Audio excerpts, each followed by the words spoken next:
Which one? Happens. Definitely, every visually challenged person has a credit to their life. Am I right? Yes. கண்டிப்பாக நம்முடைய வாழ்க்கையில் ஒரு achievement வேணுங்கிறதுக்கான ஒரு அடித்தளமான நாளாக இன்றைக்கி நான் நினைக்கிறேன். இந்த நாள் நம்ம எடுக்கிற காரியம் வெற்றி அடையும் பொழுது ஒவ்வொரு பார்வையற்றோடைய வாழ்க்கையிலும் ஒரு மிகப்பெரிய ஒரு கிரெடிட் அல்லது ஒரு பெரிய சாதனை காத்துட்ருக்குன்னு நினைக்கிறேன். ஸோ அதுக்கான முன்னோட்டமாக தான் இந்த டிஎன்பிஎஸ்சி குரூப் 4 ஜூலையில் நடக்கக்கூடிய இந்த எக்ஸாமுக்கு நம்ம இப்போ ஜனவரி 11 இன்றைக்கி நம்ம ஸ்டார்ட் பண்ணுறோம். கிட்டத்தட்ட இந்த 6-7 மாத கால பயணம் நல்லபடியாக இருந்துச்சுன்னா, நீங்கள் கோஆப்ரேட் பண்ணால், கடவுள் நமக்கு சப்போர்ட் பண்ணால், நம்முடைய வாழ்க்கையில் நிச்சயமாக ஒரு வேலை வாய்ப்பு, அதுவும் அரசாங்க வேலை வாய்ப்பு அப்படிங்கிறத அடையணும் அப்படிங்கிற கனவு மெய்ப்படணும்.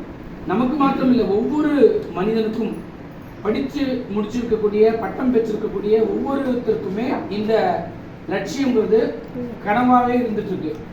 அதில் சில பேர் அச்சீவ் பண்ணுறாங்க, பல பேர் அச்சீவ் பண்ணுற அந்த எல்லை வரைக்கும் போயிட்டு அதிலே நின்றுடுறாங்க. ஸோ நாம் அப்படி இல்லாமல் இதை அச்சீவ் பண்ணணுங்கிற அந்த ஒரு வாஞ்சையோடு விருப்பத்தோடு நாம் முயற்சி செஞ்சு இந்த வெற்றியை அடையணும். ஒவ்வொரு பார்வையற்றோரும் வேலை வாய்ப்பு கிடைச்சி உங்களுடைய குடும்பங்களில் ஒரு மிகச்சிறந்த ஒளிவிளக்காக அது திகழணும் அப்படிங்கிறதுக்காக தொடங்கப்பட்டிருக்கக்கூடிய இந்த டிஎன்பிஎஸ்சி குரூப் 4 பயிற்சி வகுப்புக்கு வந்திருக்கக்கூடிய உங்கள் அனைவரையும் நான் வரவேற்கின்றேன். நம்முடைய நிகழ்ச்சிக்கு வந்திருக்கக்கூடிய வருமான வரித்துறை அலுவலகத்திலிருந்து ஓய்வு பெற்றக்கூடிய செந்தில்நாதன் சார் ஐயா அவர்களையும் நாம் அனைவர் சார்பாகவும் வருக வரவேற்றுக் கொள்வோம். தொடர்ந்து இந்த பயிற்சி முடியும் வரையில் ஐயா அவர்களும் அவரை சார்ந்தவர்களும் நமக்கு உதவி செய்ய காத்திருக்கிறார்கள். உங்களில் பலர் வேலைவாய்ப்பு கிடைத்து நாம் ஒரு வெற்றியை அடைந்தோம் என்று சொன்னால் அதுதான் நாம் அவர்களுக்காக செய்யக்கூடிய ஒரு மிகப்பெரிய